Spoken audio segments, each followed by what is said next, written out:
Hello दोस्तों, मैं हूं आपका होस्ट और दोस्त हर्ष। हर कहानी सिर्फ शब्दों का मेल नहीं होती, कुछ कहानियां रूह तक उतर जाती हैं। तो तैयार हो जाइए डर, रहस्य और सस्पेंस की दुनिया में कदम रखने के लिए द स्टोरी स्क्रॉल के साथ। यहां मैं आपके लिए लेकर आता हूं रोमांचक, डरावनी और भूतिया कहानियां, जिन्हें सुनकर आपकी रूह तक कांप उठेगी। वीडियो शुरू करने से पहले अगर आप हमारे चैनल पर नए हैं तो वीडियो को लाइक करें, चैनल को सब्सक्राइब करें और दाईं तरफ दिए गए घंटी आइकन को दबाकर ऑल जरूर चुनें, ताकि हर नई डरावनी कहानी सबसे पहले पहुंचे आप तक। चलिए कहानी शुरू करते हैं। कहानी का नाम है मेरठ का वो घर। कहते हैं किसी जगह अगर दुख, गुस्सा और धोखा सब एक साथ हो तो उससे भयानक व डरावनी शायद ही कोई जगह हो। वो दिन कोई भूल नहीं सकता। मेरठ के उस मोहल्ले में आशी और उसकी पत्नी नूतन में बहुत प्यार था। एक रात की बात है जब नूतन मायके गई हुई थी। 2 दिन के बाद लौटने का कह के गई थी, लेकिन रास्ते में बहुत बुरे ख्याल आए। आरशी की बड़ी याद आई तो भागी भागी वापस आ गई और दरवाज़ा खोलते ही उसकी आंखें आंसुओं से नम हो गईं। नूतन की आंखों के सामने उसका प्यार, उसका आरशी किसी और की बाहों में था। और दुख, दुख तो इस बात का था कि वो खुश बहुत था। इतना खुश कि उसको भनक तक नहीं लगी कि दरवाज़ा खुला था और नूतन सब कुछ देख रही थी। नूतन ने एक लफ्ज़ नहीं कहा और चुपचाप वापस चली गई, उल्टे पांव अपने मायके की ओर। 2 दिन वहां रहकर आई। किसी को शक तक नहीं होने दिया कि दिल में क्या था उसके। ठीक वापस आने के बाद, आरशी के दफ्तर से एक दिन आने के बाद उसे उसका मनपसंद खाना बनाकर खिलाया और सोते सोते करवट बदली तो आरशी को चेहरे पर कुछ लगता हुआ सा महसूस हुआ। आंखें खोलकर लाइट जलाई तो देखा पंखे से नूतन की लाश लटक रही थी, जिसके पांव आरशी के चेहरे से लग रहे थे।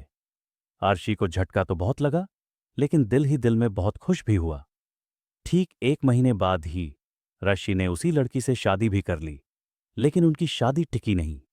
शादी के 4-5 दिन तक तो सब कुछ सही था, लेकिन लगभग 10 दिनों बाद जब आरशी और उसकी दूसरी बीवी किसी को दिखाई नहीं दिए और घर से बड़ी भयानक बदबू आने लगी, तो पड़ोसियों को शक हुआ तो उन्होंने पुलिस को फोन किया। दरवाज़ा खोलने पर आरशी और उसकी दूसरी बीवी की सड़ी गली लाश घर के अंदर से मिली।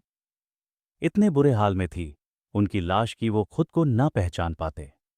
उस दिन के बाद से मेरठ के जीपी ब्लॉक का ये मकान खंडहर बना पड़ा है। टूटा फूटा सा आधा बना हुआ मकान लगता है ये। शहर के 1-2 आमिर लोगों ने उस जगह को खरीद के बनाने को सोचा तो बहुत, लेकिन खरीदते के साथ ही किसी के साथ कुछ हुआ और किसी के साथ कुछ। लेकिन ये बात भी सच है कि वहां पैर रखने के बाद कोई भी 3 दिन से ज्यादा नहीं जी पाया। लिहाजा घर की एक भी ईंट कोई तोड़ ना पाया। रात का वक्त था, काफी तेज बारिश हो रही थी। पिंटू ओनर राजन दौड़ते भागते छुपने की जगह ढूंढते हुए आके इसी खंडहर में पहुंच गए और एक कोने में दुबक के छुप के बैठ गए। दोनों बैठे ही थे, तभी पिंटू और राजन को ठीक ऊपर के बरामदे से एक भारी सी टेबल घसीट कर ले जाने की आवाज सुनाई दी। दोनों ऊपर के फ्लोर पर गए तो देखा आखिरी कमरे का दरवाजा खुला पड़ा था और अंदर से हल्की हल्की एक रोशनी की लकीर बाहर आती दिखाई दे रही थी। पास पहुंचकर दरवाजे से अंदर झांका तो पाया कि एक कोने में रखी लालटेन जल रही थी। दोनों ने कमरे में झांका तो लालटेन तो दिखी, पर कुछ और नहीं दिखाई दिया। पिंटू और राजन दोनों आगे बढ़कर कमरे के अंदर गए और पिंटू ने हाथ बढ़ाकर लालटेन उठाई और एकदम से दर्द से चिल्लाया। लालटेन का हैंडल इतना गर्म था कि पिंटू के हाथ से लालटेन छूटकर गिर गई और उसका तेल पूरे फर्श पर फैल गया, जिससे फर्श पर धू धू कर कर गिरा हुआ तेल जलने लगा। वो आग एकदम से ऐसे लगी कि छोटी लेकिन तेज लपट्टों से पिंटू और राजन दोनों को पीछे हटना पड़ा। जैसे ही वह पीछे हटे तो उस आग में से अचानक एक आदमी और एक औरत की जलने कनी चीखें आने लगी और ध्यान से देखा तो दिखा एक आदमी और एक और औरत कुर्सियों से बंधे उस आग में बैठे हैं और चीखे जा रहे हैं। पिंटू और राजन एक पल को तो वहीं के वहीं जम के खड़े रह गए। इतनी गर्मी थी वहां आग की वजह से, फिर भी दोनों के हाथ पैर ठंडे पड़ गए। दोनों ने किसी तरह खुद को संभाला और वहां से उल्टे पैर भागे कमरे से बाहर।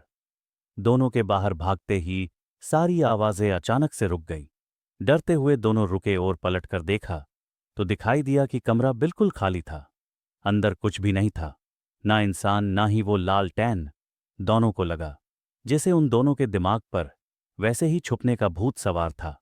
उसी परेशानी की वजह से दोनों को वहम हुआ। वो दोनों सीढ़ियों पर आकर बैठ गए। बैठे बैठे दोनों ने खुद को संभाला ही था, जब अचानक से एक आवाज उन्हें सुनाई देने लगी। ये आवाज घुंघरू की थी, जैसे कोई औरत घुंघरू पहने उनकी तरफ आ रही हो। दोनों को साफ साफ समझ आ रहा था कि वो दोनों अकेले नहीं थे। उस खंडहर में कोई और भी थी जो सीढ़ियों से ऊपर आ रही थी और अपने गहनों की आवाज से बता के आ रही थी कि वो ऊपर आ रही है। दोनों वहीं जम के बैठे रहे, बस इसी उम्मीद में कि कोई ना कोई तो दिखेगा। लेकिन उस खंडहर में उन्हें कोई दिखाई नहीं दिया और वो घुंघरू की आवाज धीरे धीरे बढ़ती गई और उनकी तरफ आती गई और बिल्कुल दोनों के करीब से होती हुई तीसरे माले पर चली गई, पिंटू और राजन के पास से निकलने। और तीसरे माले पर जाने के बाद तीसरे माले पर जोर से एक औरत के चिल्लाने की आवाज आई। अर्शी, दरवाजा खोलो आरशे, मैं जानती हूं तुम उसी चुड़ैल के साथ अंदर हो। दरवाजा खोलो आरशी। अच्छा मत खोलो, अब देखो मैं क्या करती हूं। पिंटू और राजन भले ही एक माले नीचे बैठे थे, लेकिन उन्होंने साफ साफ सुना कि एक दरवाजा खुला और जोर से बंद हुआ और उसके बाद एक दरवाजा और खुला। कोई दौड़ा दौड़ा आया और चिल्लाता हुआ बोला, नहीं नूतन, रुको रुको रुको नूतन, नहीं, मुझको माफ कर दो नूतन, दरवाजा खोलो। इतनी चीख पुकार होते होते एकदम अचानक ही सारी आवाजें बंद हो गई। बिल्कुल शांति छा गई चारों ओर। पिंटू और राजन ने एक दूसरे को देखा और सोचा, जब इतना कुछ हो ही रहा है तो अब बस ये भी देख लेते हैं।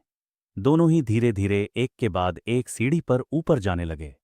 तो ऊपर जाते ही देखा कि एक कमरे का दरवाजा खुला था और हवा से आगे पीछे हो रहा था। दोनों घबराए हुए तो थे, लेकिन एक साथ थे तो डर कम था। धीमे धीमे उस कमरे तक गए और दरवाजे से अंदर झांका तो देखा, अंदर कमरे में पंखे से एक औरत की लाश लटकी हुई थी। पिंटू और राजन के पांव जैसे जमीन पर कील गाड़कर किसी ने चिपका दिए हो। दोनों बड़ी बड़ी फैली आंखों से उसे देख ही रहे थे, जब अचानक से उस औरत की आंखें खुलीं। और उस औरत की आंखें खुलीं तो ऐसा लगा जैसे उसकी भयानक आंखों के अंदर भारी गुस्से की आग उन दोनों को जला देना चाहती थी। पिंटू और राजन जैसे बेहोशी से जागे और खुद को संभालकर वहां से पलटकर भागे। और भागने में पिंटू तो आगे निकल गया, लेकिन राजन पीछे रह गया। उसे बात गूंजी उस कमरे में, राजन की एक चीख। चीख सुनते ही पिंटू पीछे पलटा और उसने देखा राजन हवा में उठा हुआ है, जैसे किसी ने उसे गर्दन से पकड़कर पूरी ताकत से किसी गोली की तरह ऐसा फेंका जिससे राजन खिड़की का कांच तोड़कर उस 3 माले के घर से बाहर जाकर गिरा। पिंटू तुरंत खिड़की की तरफ दौड़ा राजन को देखने के लिए, लेकिन कोई फायदा नहीं था।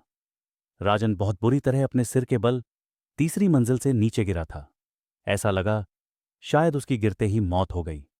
खून से लथपथ राजन की लाश खिड़की के ठीक नीचे जमीन पर पड़ी थी। पिंटू जानता था कि अब यहां से भागने में ही भलाई है।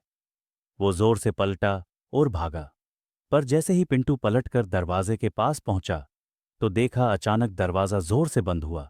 पिंटू गिर चुका था, दरवाजा सामने होकर भी बंद पड़ा था। पिंटू को मौत का डर था। अपनी जिंदगी के सारे अच्छे पूरे पल उसको एक पल में याद आने लगे और एक कोने में बैठकर पिंटू घुटनों में सिर छुपाए थर्र थर्र कांप रहा था कि ना जाने मौत कब उसे गले लगा ले। अचानक एक और आवाज हुई, टक, और पंखा अचानक अपने आप चलने लगा और धीमे धीमे घूमने लगा। पिंटू ने नजर उठाई तो पाया कि पंखे से उसी औरत की लाश लटकी हुई थी और धीमे धीमे घूमते हुए उस पंखे के साथ घूम घूम कर वो लाश नीचे आती जा रही थी। उस लाश की आंख पिंटू पर ही थी और पिंटू इतनी बुरी तरह डरा हुआ था कि उसकी चीख तक हलक में अटकी हुई थी। सांस भी ठीक से नहीं ले पा रहा था। वो इतना बुरा हाल था पिंटू का। पिंटू अपने जिंदगी के बचे कुचे कुछ आखिरी पल गिन ही रहा था। वो एक ऐसी हालत में था, वो जानता था कि वो बच नहीं सकता, लेकिन एक झटके में मौत नहीं आ रही थी। हर गुजरते पल के साथ मौत का धीरे धीरे आना और इतना बेबस होना उसको खल रहा था। वो लाश आकर पिंटू के ठीक सामने जमीन पर उतरी और उसके उतरते ही पिंटू की आंखों से आंसू आने लगे। हाथ पैरों से पसीना छूट गया और बदन में भागने की तो दूर की बात है, सांस लेने भर की ताकत नहीं बची थी। पिंटू ने आखिरी बार बस ऊपर वाले का नाम लिया और सिर झुकाया, और ठीक तभी चिड़ियों की चहचहाने की आवाज से पता चला कि सवेरा हो चुका था। पिंटू ने अपनी आंखें खोलीं तो पाया कि आस-पास कोई नहीं था और सब कुछ ठीक था। पिंटू ने पूरी जान लगाई और नीचे की ओर दौड़ा। नीचे उसके दोस्त राजन की लाश पड़ी थी। उसके पास से पिंटू दौड़ा और गेट के पास पहुंचा। इस नर्क से बाहर निकलने को सिर्फ एक कदम की ही देर थी, लेकिन किसी ने पिंटू का पैर पकड़कर खींचा, और ऐसा खींचा कि पिंटू जोर से मुंह के बल गिरा। गिरते ही पिंटू ने पीछे मुड़कर देखा तो ये वही औरत थी जो अभी तक फांसी से लटके हुए दिख रही थी। इस वक्त वो औरत पिंटू का पैर पकड़कर उसे वापस मेरठ के उस घर में घसीट रही थी और साथ ही एक जहरीली हंसी हंस रही थी। पिंटू ये भयंकर दृश्य सह नहीं सका और उसके सोचने समझने की शक्ति खत्म हो गई। पिंटू की ये कहानी पिंटू ने ही अपने एक करीबी को बताई और हमने आपको। लेकिन एक बात जान लेना जरूरी है सबका, मेरठ के उस घर में जाने के रास्ते तो बहुत है, पर वहां से वापस आने का शायद ही कोई रास्ता है। अगर कहानी अच्छी लगी तो वीडियो को अपने दोस्तों के साथ जरूर शेयर करें ताकि वो भी इन खौफनाक कहानियों का लुत्फ उठा सकें। मिलते हैं एक और ऐसी ही रोमांचक कहानी में। तब तक के लिए बाय बाय।